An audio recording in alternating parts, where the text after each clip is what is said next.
Break নাই, তখন আমার কলিজাটাকে চিপ খেয়ে গেছে।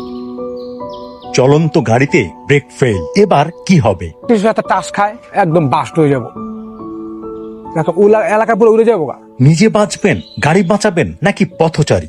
আমার মৃত্যুর চিন্তা না করে আমি পথচারী কথা চিন্তা করছি। তখন শেষ পর্যন্ত কি ঘটেছিল? ব্রেক ফেলের সবচেয়ে বড় বিপজ্জনক, এটা হাওয়ার উপরে চলে, কেউ গ্যারান্টি দিতে পারবো না, আল্লাহ পাক ছাড়া কেউ গ্যারান্টি দিতে পারবো না। এরকম আমারও হয়েছে, ভালো রানিং গাড়ি চালাতেছি, হঠাৎ করে ব্রেক পাড়া দিয়েছি, ব্রেক নাই, তখন আমার কলিজার একটা চিপ খাইছে। এখন কি করবো? তখন ওই রাস্তার আইল্যান্ডের সাথে আমি আস্তে আস্তে চাপাই, সামনে পিছনে গাড়ি ছিল না, আল্লাহ বাঁচাইছে। গাড়ি থাকলে গাড়ি দিতে মাইরা দিতে বাধ্য আমার, কারণ এটা ব্রেক নাই। আমার গাড়িটা ছিল 50 টান, দিনের বেলা ঠিক একটার দিক দেওয়া না, রাস্তার নীরব ছিল। ওই চিটাঙ্গর ডাচ বাংলা ব্যাংক পার হয়ে কাজটা হয়েছে। যদি ডাচ বাংলার একটু এদিকে হইতো তাহলে আমার বড় ধরনের কিছু হয়ে যেত, আমারও কিছু হইতে পারতো। আল্লাহ বাঁচাইছে যে বড় ধরনের কোনো বিপদ হয় নাই।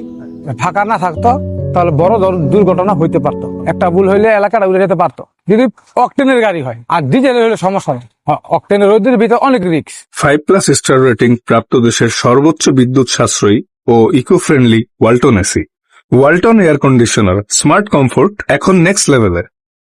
না, আমারটা ডিজেল ছিল, অকটেন ছিল না। অকটেন হয়ে যদি এটা ব্রেকে যখন পাড়া দিছি, দিন পুরো আমার উল্টো হয়ে গেছে। ব্রেক নাই, হাওয়ার জিনিস, কেউ গ্যারান্টি দিতে পারবো না। এই আছে এই নাই, রাস্তাটা ফাঁকা ছিল তো, সময় ছিল আমার, ভালো রাস্তায় গ্যাপ ছিল। যদি গ্যাপটা না থাকতো তাহলে কতক্ষণ কয় থেকে আল্লাহ পাক ছাড়া কইতে পারবো। আমি গিয়ারই ফালাম না, গিয়ার নিউট্রাল করবো, আমার কাজ করতেছে না মাথায়। তখন আমার একটু উপস্থিত বুদ্ধি হইলো, আমি রাস্তা বিটা ছিল আইল্যান্ড সাথে আস্তে আস্তে চাপাইলেছি। তখন আমি মনে করি শেষ আজকে। তখন আমার মাথা চিন্তা হয়েছে আমি শেষ, আমার লোক জানে আরো কে শেষ হয়।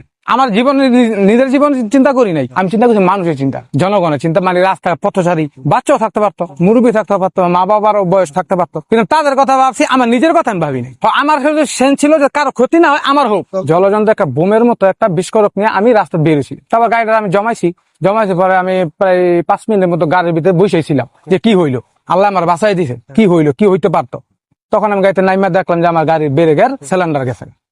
একটা চুল পরিমাণ ভুল, গাড়ির অ্যাক্সিডেন্ট বা কোনো গাড়ির ক্ষতি হয় বড় ভুলে না, চুল পরিমাণ ভুল, মৃত্যু হইতে পারে, বাস্তব আর বাইচা থাকো মরার মতো বাস্তব হইতে পারে। আমরা যে গাড়ি চালাই, আমরা যে গাড়ি ডিপার্টমেন্টে আসি, রাস্তাঘাটে থাকি, বড় কোনো ভুল হয় না, ছোট্ট চুল পরিমাণ ভুলে অ্যাক্সিডেন্ট হয়, অ্যাক্সিডেন্টে অনেক কিছু হয়ে যায়, পুরো উল্টায় যেতে পারে, সব পুরো এলাকা উড়ে যাইবো। অকটেনের গাড়িটা চালাইলে অনেক রিস্ক থাকে।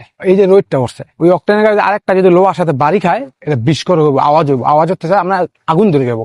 ডিজেলের গাড়ি এই রিক্সা নাই, অকটেনের গাড়ি অনেক রিস্ক।